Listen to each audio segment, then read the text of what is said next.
जय सियाराम, जय श्री कृष्ण। आप समस्त वैष्णव हरिभक्तजनों का सादर स्वागत है आज के जिज्ञासा क्रम में।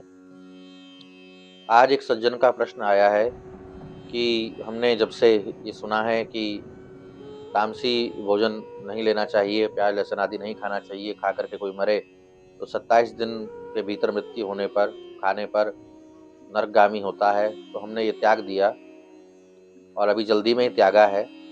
तो क्या कोई ऐसा तरीका भी ग्रंथों में वर्णित है जिससे शरीर की शुद्धि 27 दिन से पहले हो जावे, 27 दिन से पूर्व शरीर की शुद्धि हो जावे? ये आज की जिज्ञासा है, आज का प्रश्न है।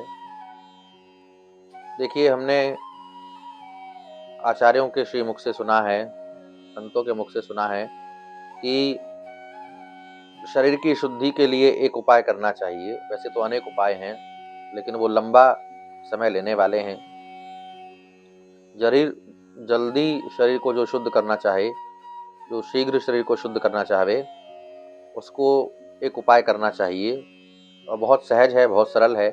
इसमें प्रयोग की जाने वाली सामग्री जो है वो बहुत सरलता से, बहुत सहजता से सब जगह उपलब्ध हो जाती है, सब स्थानों पर उपलब्ध हो जाती है।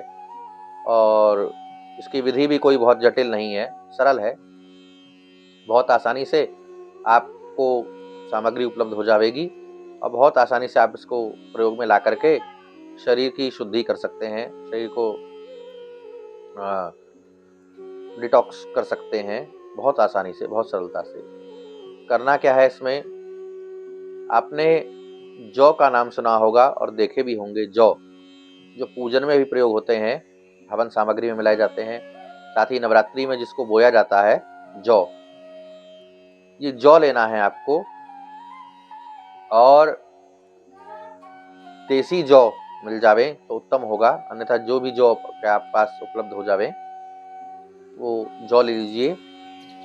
और सुबह सुबह 1 चम्मच जौ आपको 1 गिलास, एक बड़े गिलास पानी में उबालने हैं।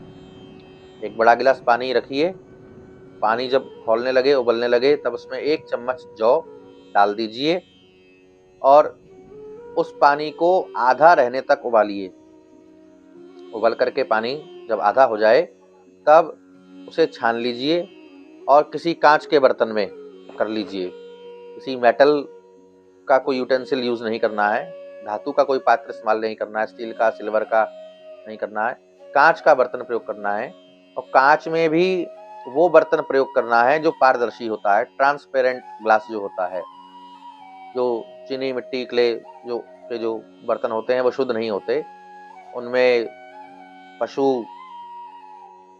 की जो हड्डियां होती हैं वो पाउडर मिलता है उनका, ऐसा हमने सुना है और हमको बताया गया जहाँ ये सब बनता है वहाँ के कुछ लोगों के द्वारा। तो वो अशुद्ध रहता है, उसका प्रयोग नहीं करना चाहिए। जो ट्रांसपेरेंट ग्लास होता है, कांच होता है पारदर्शी, उसके किसी भी पात्र को आप इस्तेमाल कर सकते हैं।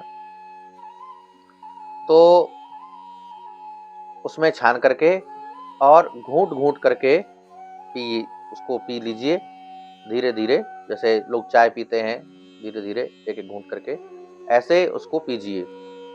और 1 सप्ताह नियमित रूप से प्रातःकाल खाली पेट, सुबह उठ करके खाली पेट इसको पीना है।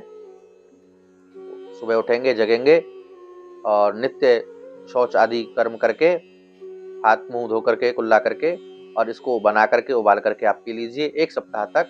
1 सप्ताह के भीतर ही रक्त की शुद्धि हो जाएगी, शरीर की शुद्धि हो जाएगी। और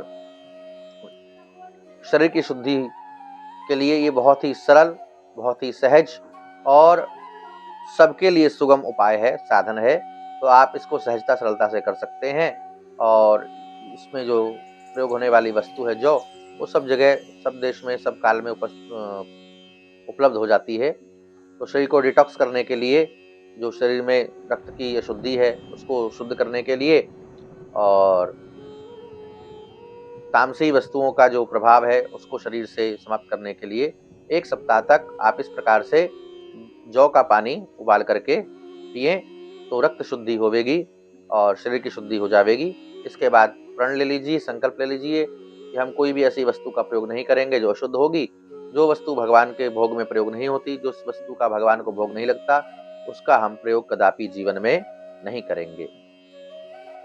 ये आपकी जिज्ञासा का समाधान हुआ। आप अन्य वैष्णवों के मन में, भक्तों के मन में, साधकों के मन में कोई प्रश्न होवे, जिज्ञासा होवे, तो कमेंट बॉक्स में लिख करके बतावें। उसका भी समाधान करने का प्रयास गुरु गोविंद की कृपा से किया जाएगा।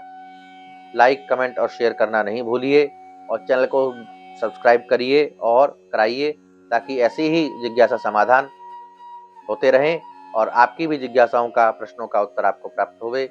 इसी के साथ जय सिया राम, जय श्री कृष्ण।